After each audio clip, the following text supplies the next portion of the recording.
My children are asking of their daddy. Two of them, I have two that don't know their daddy. Every time they be asking me about their daddy. One of those Nigerians locked up in a Chinese jail is her husband, Ozemena Jonathan Dike. He's been there now for over 5 years. Not knowing when her husband would return, Mrs. Dike is now left with a difficult challenge of fending for 3 children, all on her own.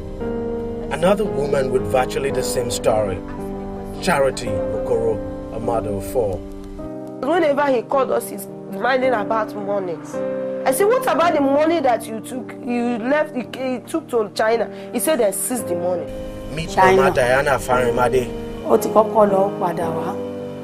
Later ó wá padà lọ. Ó lọ ra àwọn ties òkú wá. Ó wá tó padà lọ. Tó padà lọ náà la gbọ́ pé ó sáà pé wọ́n gbé lọ́hùn.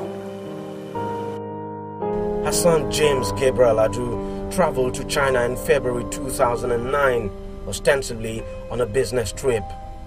But for over 3 years now, Mama Farimade has not seen James. It is believed that there are over 1,000 Nigerians scattered in jails across China.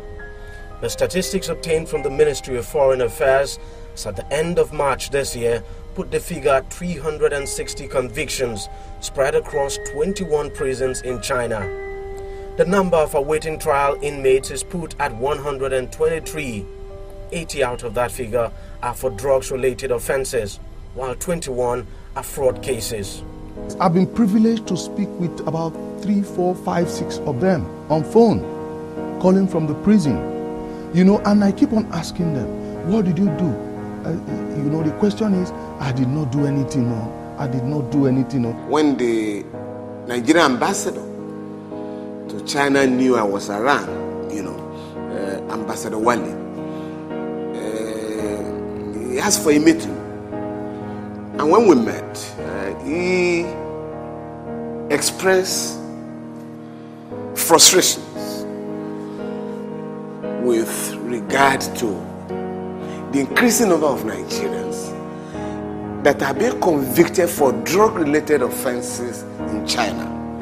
When I learned about this, I immediately got in touch with the Nigerian Foreign Affairs Minister, requesting that he gets in touch with the ambassador in China to give us details of Nigerians in prisons.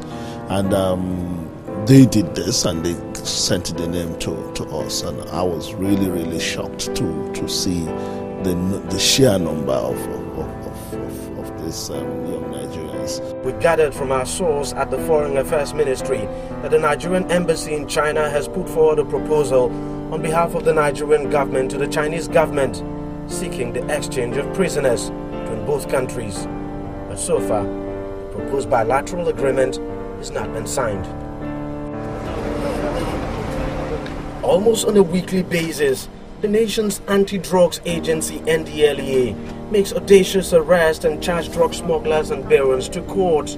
But with close to 90% of Nigerians in Chinese jails convicted for drug offences and some for smuggling drugs into that country, questions are being asked as to whether NDLEA is not losing the war on drugs.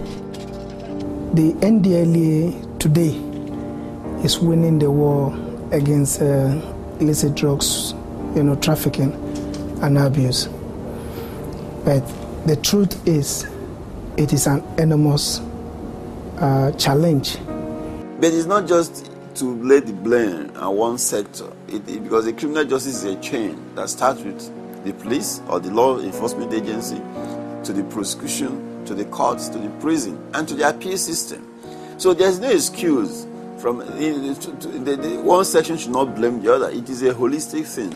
But whether this would really guarantee deterrent, especially among young people who are extremely desperate for a life of comfort, is difficult to tell. DG Badimasi, Channels Television News.